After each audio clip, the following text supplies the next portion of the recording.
Hi everyone, Toride. It's a beautiful day and no very difficult times. However, in times like this, what we need to do is talk to people who have knowledge, who have professional knowledge on what's trending. And today we have someone beautiful, humble, God-fearing, and a career woman. Welcome to Toride, Thank you, thank you, thank you. my sister Sunshine. How is everything? Uh, we're surviving, keeping it together, keeping the hopes up. So, for those who don't really know you, for those who are new, Yeah. tell us a little bit about you. Well, my name is Sunshine Kalu. I am a critical care registered nurse. I've been a nurse for 2 years. I work in the medical ICU and married, no kid. No kid yet. No kid yet, but soon. Yeah, and I live in Dallas. Where you from? I'm from Nigeria, but I'm Nigerian American because I'm American now too. So Okay. yeah. My first question, hmm my sister, how does it feel being a nurse during this difficult moment? Uh, being a nurse in general is already stressful, and then you add something like coronavirus Mm-hmm. to it. It is mentally exhausting. It's very emotional. Me and my friend were just making joke about it. I was like, I'm gonna find another career. I'm gonna do IT because I'm not gonna die young. I've had my husband complain of, he doesn't want to be widowed, and stuff like that. It's just fear of, me contacting the disease, being that, I deal with more critical patients. The Mm-hmm. ones I deal with, the people with the coronavirus that I deal with, and not people that are just like, okay, I'm okay. I'm just trying to, sit this through and then go home. I'm dealing with people on ventilators. I'm dealing with people who are intubated, sedated, people who are getting treatments, breathing treatments, and constantly exposed to this virus. So it is very right that my family is nervous for me. My mother calls me every single day. She messages me every single day. My husband worries about me. I've had to cut out contact with friends, just for their own protection. So it's very, very difficult. It's very emotionally difficult, physically difficult, and exhausting. Do you regret being a nurse? I do not regret being a nurse. It's a very rewarding career. You know how people in the army are very proud of who they are, regardless of the fact that sometimes they're deployed to Afghanistan and you see many people die, or people come back and they're disabled for life, but still they're proud soldiers. And Mm-hmm. that's I represent a soldier, but a soldier in healthcare. So I'm gonna be proud of it. Are there people who have died? Yes. Are there people who have, as nurses, contacted this virus? Have there people who have lost their loved ones with this virus? Yes, but we keep fighting. We've seen people die from this virus, but a soldier never quits. So I don't regret being a nurse. I'm very proud actually that I'm a nurse. I would be doing more that I'm doing right now if my family was not so scared. But right now, I'm just focused on helping my community fight this virus as much as I can. In your own words, what is coronavirus? Uh, Well, coronavirus is a family of viruses. COVID-19 is one of is one of the seven viruses on the coronavirus family, which SARS and MARS is a part of. It's a virus that is very contagious. Is first of all, it was in animal. Animal was a reservoir, and Mm-hmm. then it was passed from animal to a human, and now human to human contact. That's how it took off. Um, it is not something to be taken very lightly with. It's not to be played with. It's very serious. When people exhibit mild symptoms, that is the incubation period for this virus is Mm-hmm. 2 to 14 days. Mm-hmm. That's when the virus, if you do have it, you can start showing mild symptoms, right? Within 2 to 14 days, if you don't have any symptoms, then you are okay to interact, to come out, to be in close contact with others. But if you've been exposed to this virus, you have to isolate yourself for 2 to 14 days until those symptoms appear. If those symptoms appear, you have to isolate yourself even longer than that. But if in 2 to 14 days you don't show any symptoms, then it's okay to come in contact with others. But yes, it's very contagious. It's very it moves around easy. When people exhibit mild symptoms, it's okay. Not okay in the sense that it's okay to walk around with your symptoms, but they're not detrimental, right? It's just like a common cold. That's what the mild symptoms are, like the coughing, the sore throat, the fever, the headache, the fatigue.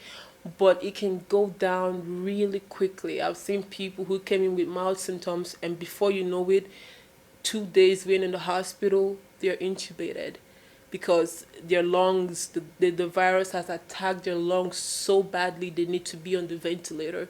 So that's why it's very important to isolate yourself, distance yourself from people, be guarded, think about yourself and the people that are around you, you know. So that's my thought on coronavirus. It's nothing to be played with.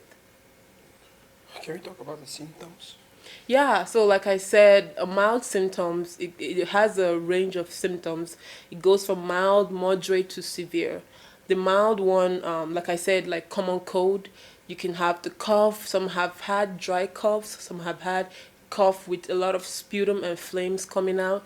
You can have the headache, you have the fever of 100 point something degrees. Some people do have low grade fever. And I've seen some nurses report of having the cough, having the headache, the muscle ache, but no fever, right? So it's very specific to the person. Our body types are different. So the way my body can exhibit symptoms may not exactly be the way yours show the symptoms, but these symptoms have been the generalized symptoms that people have shown over time. Now, severe symptoms can be like pneumonia. You can get pneumonia from it. That's when it starts to get severe, bronchitis, and in the very, very worst case scenario, acute respiratory distress syndrome, which is ARDS. That's when your lungs have been totally attacked by this virus. And at this point, when you're in ARDS, you need to be intubated to basically survive. So, what is the advice? What are we supposed to do if we start noticing these symptoms? So, so say you've had an exposure. Okay, there has to be an exposure. So you've had an exposure, and you notice you start coughing, running nose, just fever, muscle ache, just tired all the time, or coughing up blood. Stay away. Find a room in your house. Put yourself in that room. Lock yourself up. Isolate from others. Because this virus travels very fast, just like the flu. Okay, it can travel from just me and you talking right now. If any saliva is coming out from my mouth and you inhale it, or somehow we're talking at the same time, you swallow it, and I am infected, you can get the virus. That's how easy it is. Don't look uncomfortable. Don't be uncomfortable. I know I'm fine. I've been monitoring my temperature every day. Literally, I monitor my temperature every day. Now I do have allergies, but I know the difference between someone having allergies and someone having the virus because I take care of it firsthand. So I do have allergies, but it's not coronavirus. But so if you do have the virus, isolate yourself. Be inside the house, quarantine for 14 days. And they say 14 days because this is the time of incubation. This is the time the virus shows up within those 14 days. And hopefully by 14 days it passes. But if after 14 days you are still showing symptoms or it's getting worse, then you need to go to the hospital. And when I mean worse, I mean you're short of breath. Okay, there is you're coughing up blood. There's like bluish discoloration of your face and mouth, and that bluish discoloration comes from when there is no oxygen in your blood. In our lungs, that's where the oxygen and carbon dioxide is being exchanged. Now, if your lungs is so bad, and the exchange cannot happen in your lungs, your blood is no longer carrying the oxygen, so your body is deprived of oxygen. That's when you get the bluish discoloration. If you have like a change in mental status, like you get confused or it's hard for you to wake up and stuff like that. If there's any severe change in your status apart from the mild symptoms, you have to call the hospital. You have to call your primary care provider, get tested, or go straight to the hospital because it can get bad from there. Now the problem is so many people are scared that once they notice the first symptom, they just want to rush to the hospital. What is your advice or what is your opinion on that? That's why they have criteria of getting tested, right? So I don't think it's a bad idea to go to the hospital once you get the first symptoms because the hospital is the safest place you can be. We've had people who've had like fever, the coughing, the shortness of breath, and they come into the hospital and we quarantine them, we isolate them, but eventually they test negative for coronavirus, so we transfer them to another unit where they can be treated for maybe they're having pneumonia or like CHF exacerbation, but it's not related to the virus. So it's very important that if you show symptoms, yes, come to the hospital. If you're short of breath or anything like that, don't stay home, or find a drive-through coronavirus testing center. They have like standalone testing centers that you can drive through and get tested. But it's very important that if you're showing mild symptoms, if it's very mild, right? Like you're coughing, you're just like, feverish and all of that. That's why they give you the 14 days, right? Because there are people that are more in need of the hospital services than people who are just showing mild symptoms. So it's good that you go to the hospital, but even better if your symptoms are mild, just stay home. It's just 2 weeks, right? It's just 2 weeks. Just stay home just for those 2 weeks so that the people who really need the care can get the care that they need. If for those 2 weeks your symptoms remain mild or they pass away, like they move over, like you don't have those symptoms anymore, then you possibly have reserved that treatment for someone who needed it even more. You understand what I'm saying? Yeah. So, yeah, if it's mild, stay home. If it's severe, yes, come to the hospital. Preventative measures. Preventative measures. Stand 6 feet away from the next person. I know we're not we're not that far away, but you can trust me. I know I've been monitoring myself, but I don't have the virus. Not yet. Hopefully I don't ever get it. And for me, I've been in here for the past 14 days. I don't take people. Yeah. But preventative measures, they say stand 6 feet away from the next person because when someone sneezes or coughs, that droplet is able to travel for 6 feet. Wow. So if you're 6 feet away, it can get to you. That's why they advise 6 feet away from the next person sneezing to your arm. Don't achoo right here because the particles spread everywhere. You can achoo into your flex elbow. You can achoo into a handkerchief, right? You can, if you're sneezing quite often, you can do that, exactly. And if you're sneezing quite often, you can wear a mask if you're in public place. But don't expose others to your virus. Don't expose others to the possibility of getting infected. Wash your hands for 20 seconds. I don't mean just your fingers. Wash the whole of your hand. Whenever we do wash our hands in the hospital, we'll go as far as here. You can see some of my skin is dry because I wash my hands so much. You go as far as here. You scrub the back of your hand between your fingers. If you have long nails, this is not the time to have long nails. You have to cut those nails because bacteria are able to grow under your nails as well. So wash your hands for 20 seconds at least and then sanitize. Use alcohol sanitizers. Clean the surface of your house. The tables, the doorknob, the light bulb switch, the kitchen handle, the plates, the dishes. Just clean everything as much as you can. Now, if you are exposed or you have the virus or you're suspecting that you have the virus, have a designated plate. Have a plate for just you, a spoon for just you, a cup for just you, that only you can be using, right?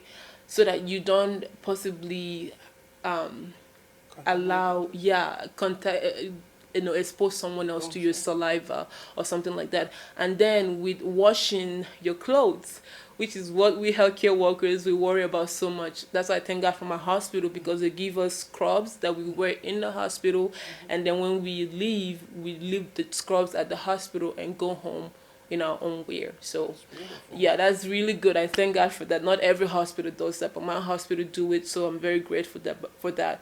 But if you're going to wash your clothes, let everybody else wash theirs first, right?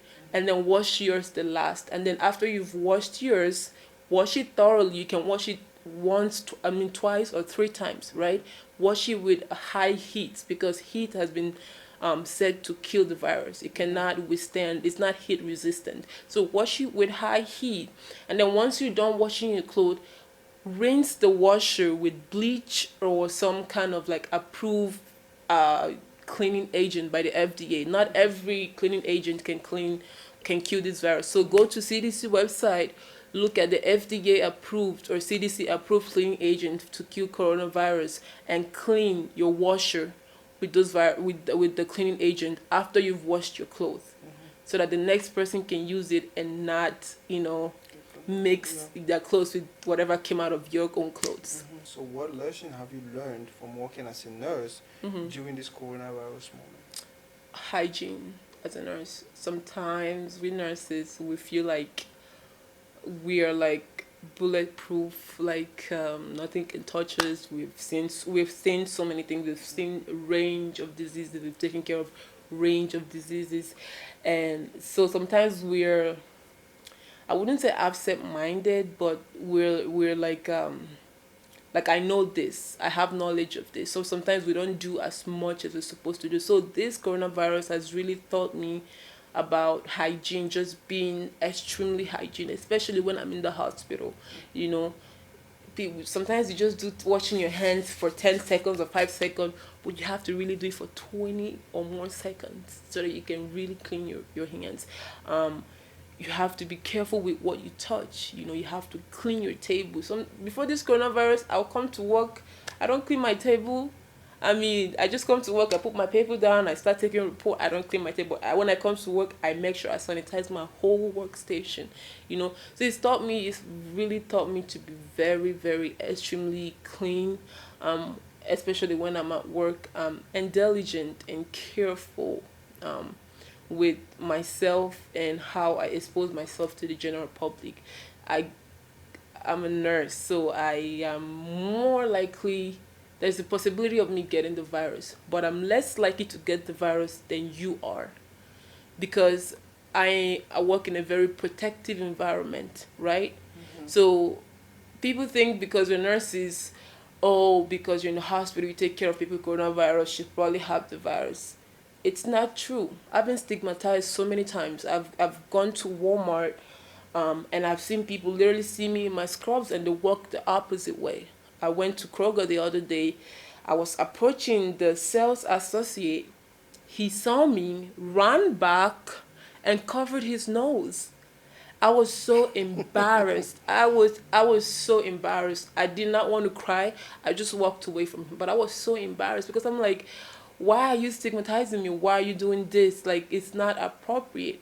I am less likely to get the virus than you are, because I work in an environment where we wear PPE. And you know what to do. And I know what to do, exactly. We've been trained for this. Yeah. So, so it just made me very diligent, very careful, very just empathetic towards people. I could have blown up on that guy, but I was more leaning towards the understanding part of, okay, I know he's trying to protect himself. It's out of ignorance, but I know he was trying to protect himself. I have to stay away from my mom because she's older. So it just gives you a lot of, it opens your eyes to what is important. Family, love, just hygiene, the little things we ignore, and just being a well-rounded person emotionally, intellectually, and physically. You brought up stigmatization. I'll not lie you, I went to Kroger the other day. Yeah. A lady coughed and I was like, are you kidding me? Did you cough? What is your message? What do you want the public to know with regards to stigmatization? So it's a very touchy, it's a very touchy topic because everybody's trying to protect themselves. I mean, I see you be like a little bit of over there. So everybody's trying to protect themselves. It's obvious we're human. It's survival of the fittest. My doctor told me, was like, I didn't know the definition of survival of the fittest until this Coronavirus this showed up. yeah until coronavirus showed up. I didn't know the like how real that was. So everybody's trying to survive. So what I would say is, no, we're all human. We all have emotions. We all have feelings. We all think. Whatever you do affects me. Whatever I do affects you. Don't do to me what you wouldn't want me to do to you. So I will go from let's go to the basis. If you know you're showing any kind of symptom, whether it's coronavirus related or not, like you're sneezing, you're coughing, you have a fever or pink eye or anything like that, just cover up. You only wear a mask. They advise you to only wear a mask if you're symptomatic. So if you're coughing or sneezing, wear a mask. That's all we ask. But now, as a healthcare worker, I'm not sneezing, I'm not coughing, I'm not disturbing nobody, and I go into a store and you see me and run away. Now that is blatant stigmatization. There's no reason for you to do that. And my advice towards that is, we're not to be feared. I'm not the problem. I'm part of the solution. Your ignorance is actually part of the problem that we have. Sorry to say that, but the ignorance is part of the problem. I am part of the solution. Now, can I correlate the fear of me wearing a scrub, having been in the hospital, to your fear? I can likely understand that. But I'm human just as much as you are. I could have stayed at home and be like, I don't want to go close to this. I don't want to contact coronavirus. Just as much as running away, I could have run away from my patient. I can quit my job and say, I don't want to do this. But even in the face of adversity, you have nurses every day going out, working. The nurses who have been recruited. Even today, I got a call for a travel nurse contract. The whopping amount of money a week. I mean, I'm talking about thousands of dollars a week, to go to New York and work as an ICU nurse, but I'm more interested in taking care of people in my community, So I could have quit. I could have said, I don't want to do this and staying home, but I'm not home. So who are you to treat me like I am a virus? Who are you to treat me like I am part of the problem? I am not. I'm part of a solution. And if anything, a simple thank you or a simple I see what you're doing, I appreciate. You don't have to hug me. I don't want you to hug me. I don't want you to come to my face. I actually want you to stand 6 feet away from me. But you don't have to see me and run away. A simple smile can do a lot for me. You understand what I'm saying? So stop the ignorance, stop the stigmatization. If somebody is coughing and sneezing when around where you are, you're welcomed to walk away. You're welcome to stand 6 feet away from the person.